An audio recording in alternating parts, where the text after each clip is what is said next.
নমস্কার, আমার নতুন আরেকটি ভিডিওতে তোমাদের সকলকে স্বাগত জানাই। আজকে আমি তোমাদের সাথে শেয়ার করব দই কাতলার রেসিপি। তাহলে চলো দেখে নেওয়া যাক যে এটা কিভাবে বানাচ্ছি।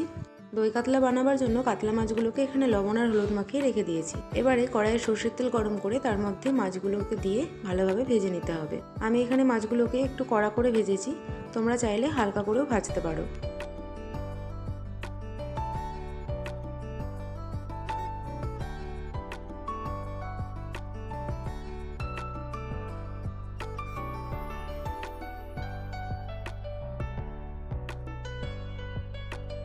মাছগুলো ভাজা হয়ে গেলে এবারে এগুলোকে একটা বাটির মধ্যে তুলে রেখে দিচ্ছি।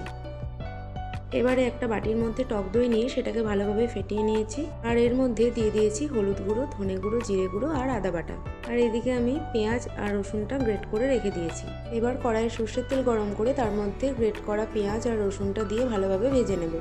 এখানে আমি স্বাদের জন্য খুব সামান্য পরিমাণে চিনি দিয়েছি, তোমরা চাইলে এটাকে অ্যাভয়েডও করতে পারো। এবারে দিয়ে দিচ্ছি পরিমাণ মতো লবণ। দেওয়ার পর সবটাকে খুব ভালোভাবে মিশিয়ে নিচ্ছি। পেঁয়াজ আর রসুনের কাঁচা গন্ধটা চলে যাওয়া অবধি এটাকে ভালোভাবে ভেজে নিতে হবে।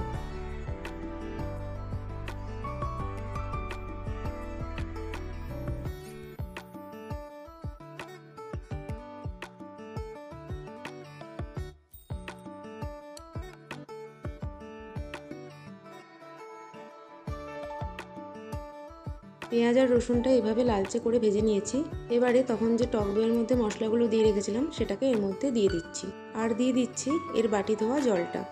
এবারে মশলাগুলোকে দিয়ে ভালোভাবে কষিয়ে নিতে হবে যতক্ষণ না এর থেকে তেল ছেড়ে আসে।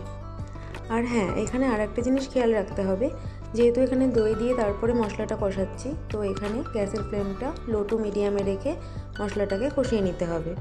দইয়ের সঙ্গে তখন যে মশলাগুলো আমি দিয়েছিলাম তার সাথে আমি লঙ্কা বাটাও একসাথে দিয়ে দিয়েছিলাম, ওটা আমি স্কিপ করে গেছি, তোমরা কিন্তু লঙ্কা বাটাটা অবশ্যই অ্যাড করে দিও।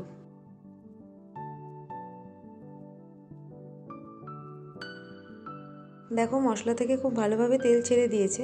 এবারে ঝোল দেওয়ার জন্য আমি এখানে পরিমাণ মতো জল দিয়ে দিয়েছি। খুব বেশি জল এখানে দেব না, কারণ এটা একটু মাখা মাখা হবে। এবারে ঝোল ফুটে গেলে এর মধ্যে মাছগুলোকে দিয়ে গ্যাসের ফ্লেমটা একদম কমিয়ে এটাকে ঢাকা দিয়ে দেব।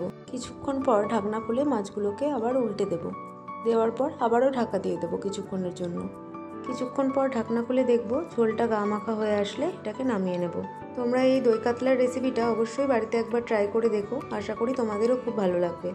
আমার আজকের এই ভিডিওটা তোমাদের কেমন লাগলো সেটা আমাকে কমেন্টে কিন্তু অবশ্যই জানিও। আর যদি ভালো লেগে থাকে তাহলে একটা লাইক আর শেয়ার করে দিও। যদি তোমরা এরকমই আরও নতুন নতুন রেসিপি দেখতে চাও তাহলে আমার চ্যানেলটিকে সাবস্ক্রাইব করে পাশে থেকো।